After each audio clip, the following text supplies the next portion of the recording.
Hi everyone. I wanted to take today to talk about something, again, that's quite difficult.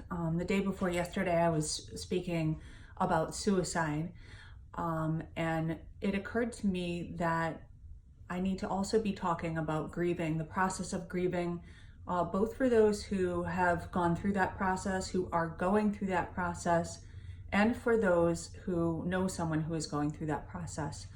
One of the things I often speak about with my clients who are grieving is the difference between a natural death and a tragic death.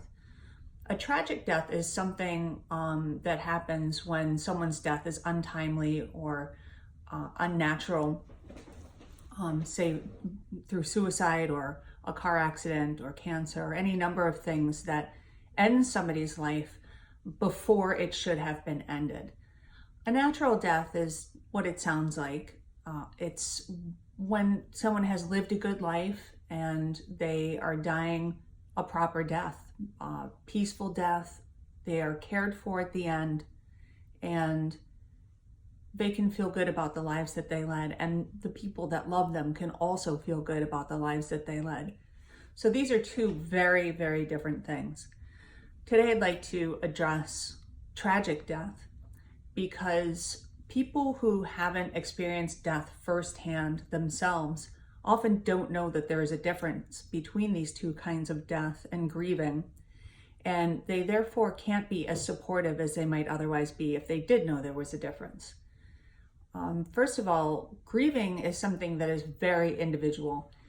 There seems to be an idea that it should take about a year. I think that's what people generally believe, that within a year of someone's even tragic death, those who have been left behind should have gotten over it. In fact, I remember when my son passed, just about a year after it happened, from suicide, as I mentioned before, somebody said exactly that to me. Isn't it time that you moved on? Well, it wasn't even close to time for me to move on, and it would take many years for it to be even close to time to the time for me to move on. And in some ways, I still haven't moved on. It is something that is with me every single day of my life, and with my family members every single day of their lives as well.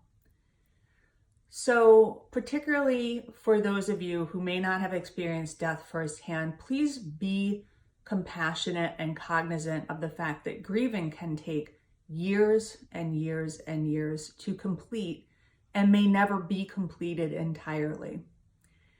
So for those of us who have suffered through a loved one's tragic death, what makes it so much more difficult to let go is the unanswered questions. Why? Basically, that one question. Why? Why did this happen? How could this happen? What are my beliefs in God? How have those been impacted by this death? Or any other spiritual beliefs I may or may not have? How do I manage my anger well enough to move past this? How do I manage my broken heart well enough to move past this and try to regain some semblance of a normal life? When you have profound questions, profound existential questions that are very difficult to answer in any satisfying way, it creates a thought loop, and it really holds us prisoner in that thought loop. We can't stop asking why. And the emotions that engenders can be so overpowering, overwhelming, that you can't imagine a time when you're going to feel okay again. And that feeling of being hopeless and out of control compounds the feeling of the grief itself. Not knowing if we are going to ever be okay again makes it very difficult to get through a single day. This is one of the reasons that Buddhists discuss living in the moment, because getting through the moment, even if it's a terrible moment, is something that seems doable. But when we imagine trying to get through infinite moments before us, when something tragic has happened to us, it feels unmanageable. And oftentimes we can get lost there. We can get lost in our own sadness and brokenness and questions and grief. So my message for all of you today is to have sensitivity about the nature of the death of someone who has passed. To be more aware for yourself and for others that a tragic death takes a great deal more work and healing to survive and to grieve. And that each person handles grief very differently. There are no timelines. And the 7 stages of grief, while accurate, don't happen chronologically or in a logical order or in a logical time frame either. You can skip back and forth between those classic 7 steps of grief.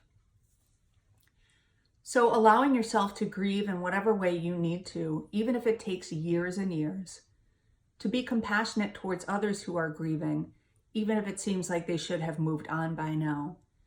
And at all times to be very gentle and kind with both yourself and others, and also to try and remember the Buddhist principle of living in the moment, to take the weight and the pressure away from you, even if just for a second, of imagining how you're going to survive a tragic death. That's it for today. Thank you very much for listening. I appreciate it. If you want to reach out to me, go ahead and contact me through PsycheFinder. I welcome questions and dialogue always. And I will see you again on Monday for our Monday meditation. Thanks again.